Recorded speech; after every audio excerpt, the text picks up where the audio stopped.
Alright, so originally this video was going to be a review for the houses that October built too.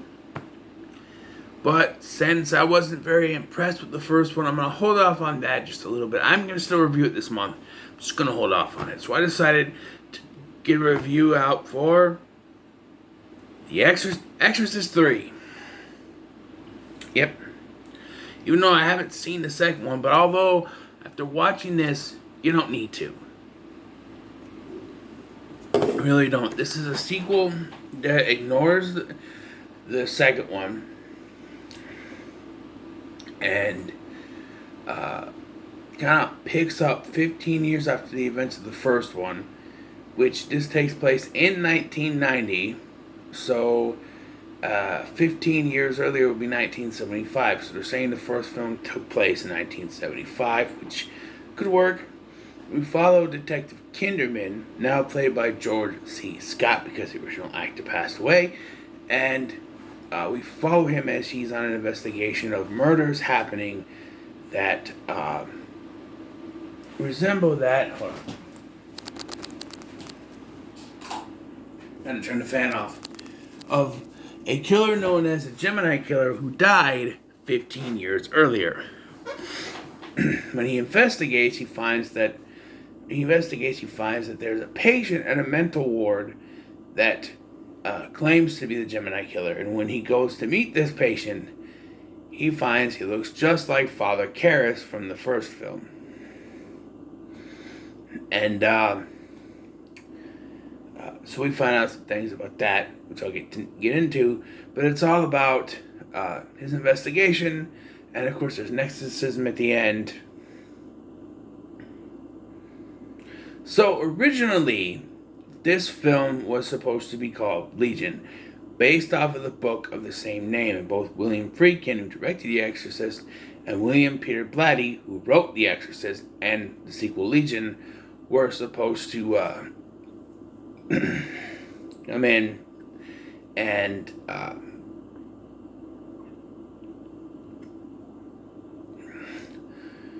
work on this together. Well, Friedkin dropped out, so Blatty decided to direct it himself. And the original cut of this film was more faithful to the book. But Morgan Creek, who produced the film, said, no, we want it to have, more to do with the original film. George C. Scott signed on because of the original script. And then they changed everything, and he wasn't very happy because now it's a genre film, and because their demands were, we have to have an exorcism at the end, because apparently everything was too, it was more like a crime film, I think is what it was. Also, Jason Miller, who returns for this version of this film to play Father Karras, wasn't in the original at all. Originally, it was just Brad Dourif, who's also in this film, playing the Gemini Killer. And maybe Father Karras was a part of it, I don't know. But they just,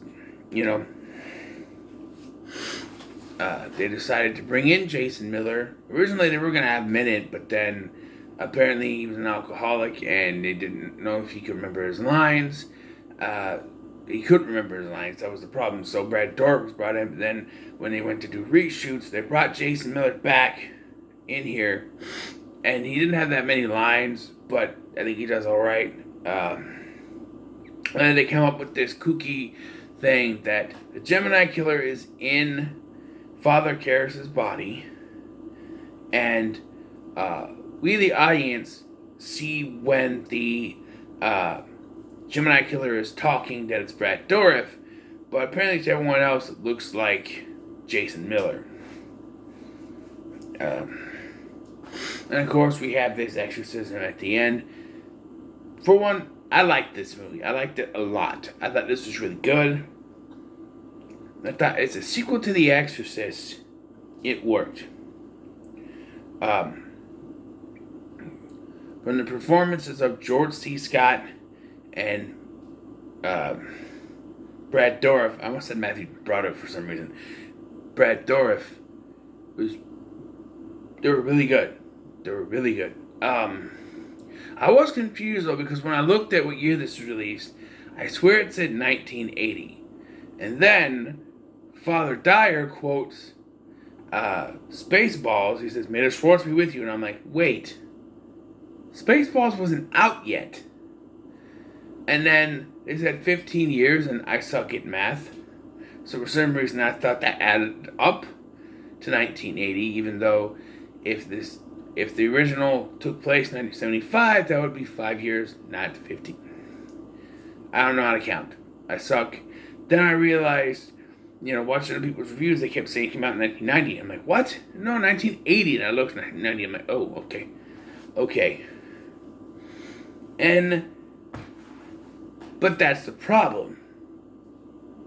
It doesn't feel like a movie that came out in 1990. It feels like an 80s movie. Maybe that's because it was 1990, filmed in 1989. That could be it. But, 1990, it would feel 80s, I guess. And I was also confused that this came out in 1980. There was an old lady in this, and she's the lady actress who plays Catherine in the Stargate movie. She came out in 94. She looks almost around the same age. I'm like, was she ever young? No, I know it's 1990. It makes sense why she was around. Looks like she was around the same age. So yeah, yes. So we have Kinderman doing an investigation. Apparently, he's made friends with Father Dyer, which was in the extended cut of the original Exorcist, which I think is now called the version we've never seen, which is on the DVD, I think, that I have. But they got friends, they talk about movies, they go to see It's a Wonderful Life, which is referenced by the Gemini Killer quite a few times in this. There's an extended dream limbo sequence where he visits the dead spirit of a African American child that was murdered. And we get Fabio and Patrick Ewing as angels.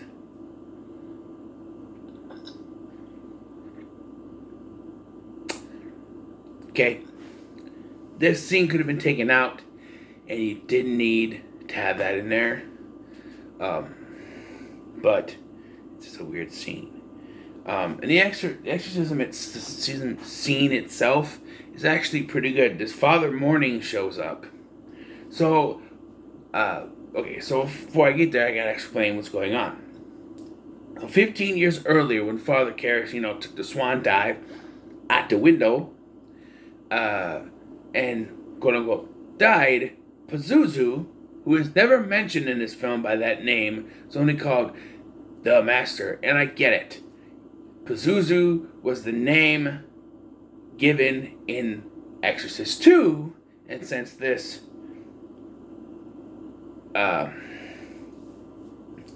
ignores that, you don't use that name, you just call it the Master, but we know it's Pazuzu because that's the demon's name.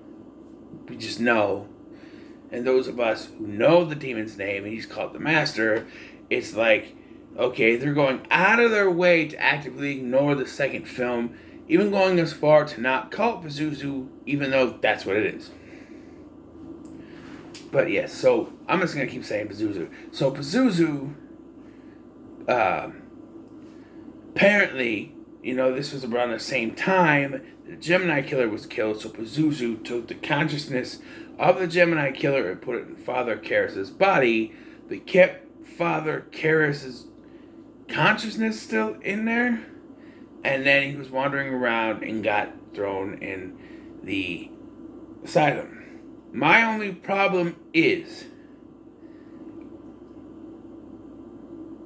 wouldn't they know who he was? I mean, it's Father Karras. DNA. Hello. I always get dumbfounded when you do these things. Oh, he had amnesia, didn't know who he was, and we didn't know who he was, so he said John Doe, and I'm like, no, you had no excuse just to call him John Doe, or to throw him in an asylum because you don't know who he is. And just, no, there's DNA, dental, fingerprints. You'll be able to find who this person is. Just use DNA testing.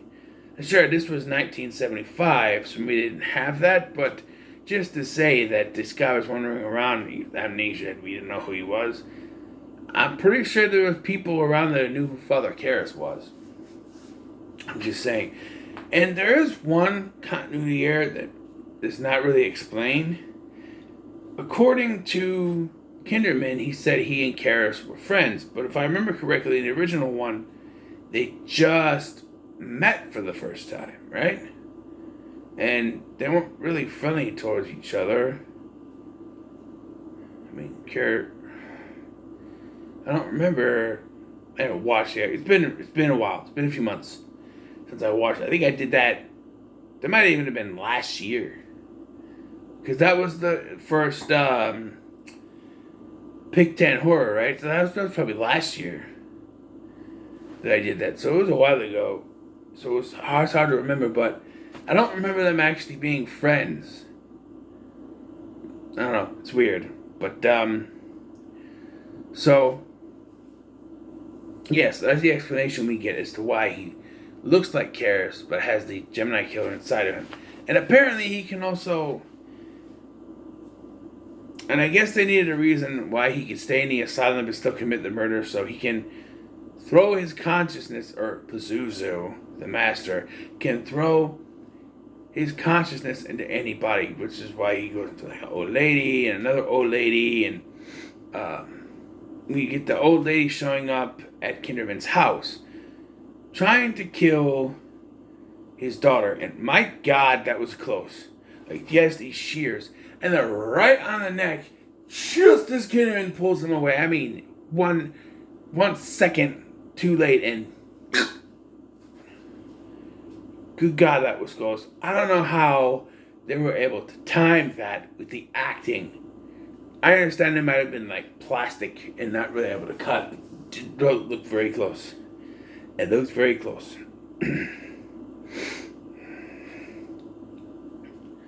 And this is when she freaks out and says, "Morning!" And so we go back to the asylum. Father Morning is there, and he's performing an exorcism. He gets his face filleted off, and then Kinderman shows up, and he gets pinned up to the wall, and he begs with Karras to take control, eventually with the help of Father Morning, I think. I think he wakes up again or something. They're able to convince him, and yeah, it ends up in like a sacrifice type thing. So, yeah. I believe that's what happened, right? He ends up killing himself, right? Karras does. To stop Pazuzu, even though he was already dead before, and it still didn't work, but I don't know. Yeah, and then in the end, like I said, I really liked this movie. Now, one thing I'm confused on, I keep hearing about a director's cut. Everything I've read on this says that they have yet to release a director's cut. So, the thing was that they, Blatty wants to release his original cut, the Legion cut, of the film. Now, I've heard other reviewers, I've heard like Drum Dums talk about a director's cut, right? I just watched Drum Dum's review of it, and he said there's a director's cut as well, and I was like, wait, what? So I'm looking at my phone trying to get information on this, and all I can find is that they want to release the director's cut and haven't yet, and all the footage is either lost or on old VHS tapes that might not even work. So I don't know what director's cut there is, but I guarantee it's not the director's cut you think it is.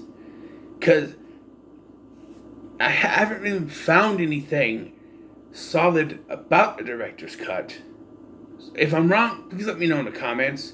Don't be rude. Just say, hey, this give me information, please, because I can't find anything on it.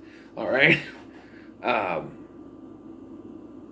yeah, this is pretty good. I'm gonna give it 8 out of 10. Uh, I don't remember what I gave The Exorcist, but I think I kind of like this one better. Don't get me wrong. Maybe it's George C. Scott in the lead role. I don't know, but I don't remember what I gave the other one. But this was good. I get 8 out of 10. But yeah. So what are your thoughts on Exorcist 3? Let me know in the comments below. Make sure to like, share, and subscribe. Thank you for watching. I've been Scotty, and I'll see you in the next one.